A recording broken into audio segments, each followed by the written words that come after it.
noite, meus alunos da cafeicultura. Nessa aula de hoje, nós vamos fechar o nosso conteúdo. Essa é a última aula da disciplina. Nós, ao longo do primeiro e do segundo bimestre, nós fechamos todo o conteúdo de biologia vegetal. Então, nós começamos lá no primeiro bimestre a estudar a parte bioquímica das células, os componentes básicos da célula procarionte, eucarionte, focando na célula vegetal. Falamos sobre os transportes da membrana, difusão, osmose, transporte ativo. E nesse segundo bimestre, o foco foi a histologia vegetal, os tecidos vegetais. Então essa aula vai ser uma revisão do que a gente viu de tecidos vegetais. O ideal seria que você assistisse essa videoaula com o slide que está postado no módulo aberto para você ir acompanhando. Bom, para começar, vamos relembrar que as plantas elas podem apresentar dois tipos de crescimento. Toda planta tem pelo menos um, que é o crescimento primário. O crescimento primário é o crescimento longitudinal. É quando a planta ela cresce para cima e forma galhos, forma ramos, cresce para baixo também, né, o sistema radicular. Então esse é o crescimento primário. Então toda planta tem esse crescimento primário, por menor que ela seja, pode ser uma gramínea, pode ser um musgo, uma briófita, uma pteridófita, ela vai apresentar o crescimento primário. Agora, as plantas também podem apresentar, né, algumas espécies, o crescimento secundário. O crescimento secundário é o crescimento em espessura, é quando a planta ela forma lenho, ela forma madeira, ela forma tecido resistente. Não necessariamente madeira sempre, né? Mas ela vai formar um tecido lenhoso, um tecido resistente, um tecido que aparentemente está morto e seco. Então ela cresce em espessura, ela vai formar tronco. Bom, e independente do crescimento da planta, se é o crescimento primário, é o crescimento secundário, esse crescimento ele vai acontecer a partir da multiplicação de células. Então, todo crescimento ocorre a partir da multiplicação ou do alongamento celular. E existe um grupo de células especiais que podem ser comparadas às células tronco que nós temos, nós animais. Nós animais, nós temos as células tronco, que podem ser embrionárias ou não embrionárias. Essas células tronco são células indiferenciadas, não especializadas, e elas têm a capacidade de se desenvolver em qualquer outro tipo de célula, se for uma célula embrionária, tronco embrionário. As plantas, elas também possuem essas células embrionárias, células com origem embrionária, origem lá no embrião da semente. Mas nós chamamos elas de células meristemáticas. E o conjunto dessas células meristemáticas forma um tecido meristemático, ou meristema. E o meristema ele se localiza em pontos específicos da planta. Então nós temos o meristema apical, que é o meristema que fica no ápice da planta. Ápice são as extremidades. Então ápice do caule, ápice da raiz. Então é um grupo de células que vão estar nesses dois pontos, fazendo a planta crescer para cima e também crescer para baixo. Além disso, nas plantas a gente vai encontrar as gemas laterais. Essas gemas laterais também são formadas por tecidos meristemáticos, por células meristemáticas, né, por meristema. E aí na planta essas gemas laterais elas vão formar folhas, vão formar galhos, vão formar botões florais, dependendo do estímulo, dependendo da época, do estágio de desenvolvimento da planta. Então, a célula apresenta um tecido meristemático, que são células indiferenciadas, células que têm um alto poder de diferenciação. E a planta ela mantém essas células meristemáticas durante toda a vida dela. Por isso que uma planta nunca para de crescer. Claro que dependendo da espécie, ela pode crescer mais, pode crescer menos, né? Vai ter época que a taxa de crescimento dela vai ser mais acelerada, outras épocas a taxa de crescimento vai ser menor. Mas ela sempre vai crescer e ela sempre vai formar novos órgãos, folhas, galhos, ramos, diferente de um animal. O animal não forma novos órgãos o tempo todo, né? Ele tem um limite aí de desenvolvimento. Já as plantas não, porque elas vão manter essas células meristemáticas durante toda a vida dela.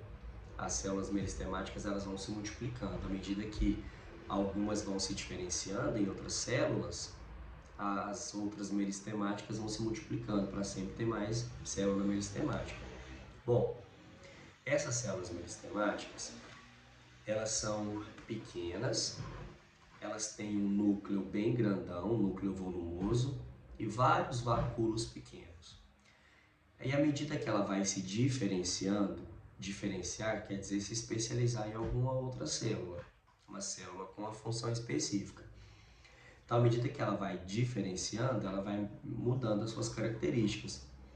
Então, ela passa a não ser mais isodiamétrica, que é um formato com vários lados iguais.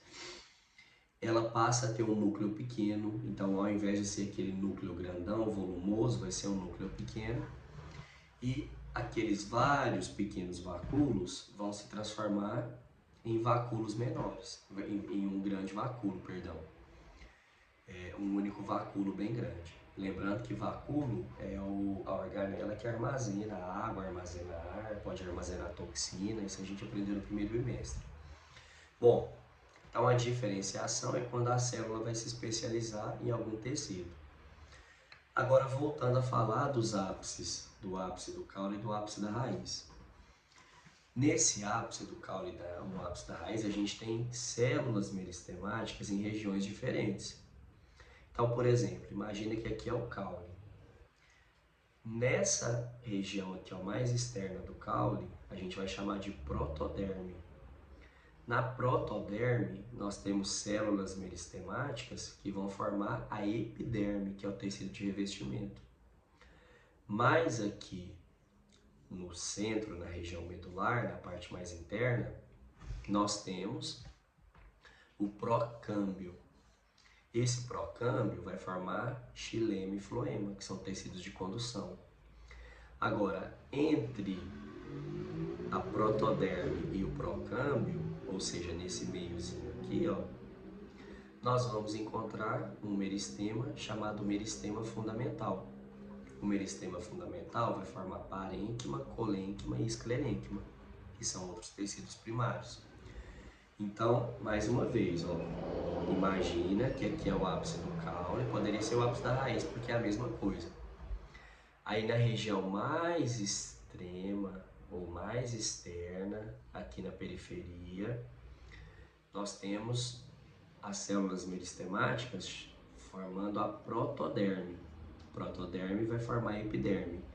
Já aqui na região mais interna, numa região que a gente chama de medular, nós vamos encontrar o procâmbio. O procâmbio vai formar xilema e floema primário. E entre a protoderme e o procâmbio, então nessa região aqui, ó, nessa regiãozinha aqui, a gente vai ter o meristema fundamental, que vai formar parênquima, colênquima e esclerênquima. Todos eles são tecidos primários. Bom, e a função de cada um deles? Primeiro, a epiderme. Epiderme é o tecido de revestimento da planta, então ele reveste a folha, reveste raiz, reveste galhos, ramos verdes. Então é o tecido que vai revestir a planta. Geralmente a epiderme ela é uniceriada, ou seja, é formada por uma única camada de células. E a epiderme, ela não tem clorofila, por exemplo, a epiderme da folha. Ela é aclorofilada, não tem clorofila. Ela é translúcida, transparente, para a luz conseguir atravessar e chegar lá na região de fotossíntese. Na raiz, a mesma coisa, ela não tem clorofila, né? Até porque raiz não precisa de clorofila, porque ela não faz fotossíntese. Bom, e na epiderme existem alguns anexos, estruturas anexadas nela. A primeira delas, e a mais importante, são os estômatos. Então, os estômatos são janelinhas que comunicam a parte interna da planta com a atmosfera. Aí, quando o estômato abre, a planta realiza troca gasosa, ou seja, entra gás carbônico, sai gás oxigênio. E, além disso, ela transpira também. Quando o estômato está aberto, a planta vai transpirar, ela vai perder água. Então, estômago aberto, troca gasosa e transpiração. Estômago fechado, não tem troca gasosa e não tem transpiração. Então, esse é o estômago. Está presente nas folhas, principalmente, anexado à epiderme. Além disso, na folha a gente pode encontrar os tricomas, que são pelinhos bem pequenos. Esses tricomas, eles podem ser tricomas glandulares, eles podem secretar alguma substância que a planta precisa para se defender ou atrair algum polinizador. E ela tem também um tricoma tector. O tricoma tector é um pelinho de defesa. Ele defende a planta e também ajuda a refletir a luz. Quando a luz bate, parte dela vai ser refletida para não entrar luz demais na folha. Isso prejudicar a fotossíntese, né? Luz demais causa estresse também. A planta precisa de luz, mas luz em excesso faz mal. Bom, em algumas plantas, as folhas elas podem ser transformadas em espinhos. Porém, existem estruturas que são muito parecidas com os espinhos, que são chamadas de acúlio. Acúlio é aquela estrutura, aquele espinho que a gente chama popularmente da roseira. O acúlio, ele é uma estrutura anexada, é um espinho anexado na epiderme. Tanto é que ele se destaca com facilidade. O certo não é espinho, espinho a gente pode falar popularmente. O nome certo é acúlio. O espinho é o prolongamento do caule. Então, por exemplo, a laranjeira, pé de limão, quando tem espinho, é um prolongamento do caule. A gente nem consegue tirar, nem consegue destacar. Já o acúlio, que é o da roseira, é um anexo da epiderme. Inclusive, até a cor dele é diferente da cor do caule, né, do ramo lá da rosa. Porque é uma estrutura anexada na epiderme. Bom, então a epiderme tem função de revestimento, reveste, protege a planta. Depois nós temos o xilema e o floema. Xilema é um tecido de condução de seiva bruta, conduz água e sais minerais que a planta absorveu do solo para cima, sempre para cima até as folhas. E o floema conduz seiva elaborada. Seiva elaborada é a água, os sais minerais vindos da raiz, mais os carboidratos produzidos na fotossíntese. Frutose, sacarose, glicose. Aí mistura isso tudo e vira a seiva elaborada ou seiva orgânica. Aí essa seiva elaborada vai ser transportada pelo floema em todas as áreas da planta. Então transporta para os ramos, para os galhos, para os frutos, para a raiz, para os órgãos drenos, né, os que vão drenar essa seiva elaborada. Então xilema conduz seiva bruta, floema conduz seiva elaborada. Uma característica da posição do xilema e floema é que num órgão vegetal, o xilema está sempre mais para dentro e o floema sempre mais para fora. Então, no caule, né, no tronco, o xilema vai estar mais para dentro, o floema vai estar mais para fora. Bom, depois nós temos o colênquima e o esclerênquima. Colênquima e esclerênquima são dois tecidos de sustentação. É o que faz a planta ficar em pé. Então, por exemplo, ó, essa plantinha aqui, apesar dela ter os raminhos bem fininhos, ela está em pé, ela está ereta. Isso porque ela tem tecido de sustentação, mantém ela em pé. É o colênquima e o esclerênquima. Ficar em pé é importante porque a planta consegue alcançar mais luz, ela não tem contato com o solo, né? Se ela ficar tombada, ela entraria em contato com o solo. Então poderia ter contato com patógeno do solo. Bom, mas se os dois têm a mesma função, qual é a diferença entre eles, né? Por que eles têm nomes diferentes? O colênquima é um tecido vivo. Então, planta que tem colênquima, órgão que tem colênquima, é órgão que é mais flexível, que é verde. Não verde, né? Corrigindo, ele é flexível. Dá para você ver que aquele órgão está vivo. Já o esclerênquima, ele é um tecido morto. Porém, quando um tecido é morto na planta, ele não perde a função dele, né? A maioria das vezes. O xilema é um tecido morto, o floema é um tecido vivo. O colênquima é um tecido vivo, o esclerênquima é um tecido morto. As células morrem na maturidade. Bom, então colênquima e esclerênquima, sustentação. Epiderme, revestimento. E o parênquima? O parênquima é o tecido mais abundante da planta. O parênquima tem várias funções. Tem o parênquima de preenchimento, ele preenche espaços lá nos órgãos, preenche espaço na raiz, por exemplo, preenche espaço no caule, mas ele também tem função de armazenamento. Ele armazena água, pode armazenar amido, pode armazenar ar, dependendo aí da planta, né? Se for uma planta que vive em região semiárida, árida, deserto, o parênquima vai armazenar água. Se for planta aquática que precisa boiar, o parênquima vai armazenar ar. Plantas tuberosas, né, que tem tubérculo, aí, batata, beterraba, cenoura, essas plantas elas armazenam muito amido no parênquima. O milho também armazena muito amido no parênquima, está lá na semente, então está lá no grão. Então o parênquima ele pode ser de preenchimento, mas ele também pode ser de armazenamento. E existe o parênquima clorofiliano, que é o parênquima que está na folha, e é o responsável pela fotossíntese. Então é dentro desse parênquima que a fotossíntese vai acontecer. Bom, então esses são os tecidos primários: epiderme, colênquima, esclerênquima, parênquima, xilema e floema. Agora, a planta ela também pode formar tecido secundário, dependendo da espécie. Aí o tecido secundário ele vem de um processo chamado desdiferenciação.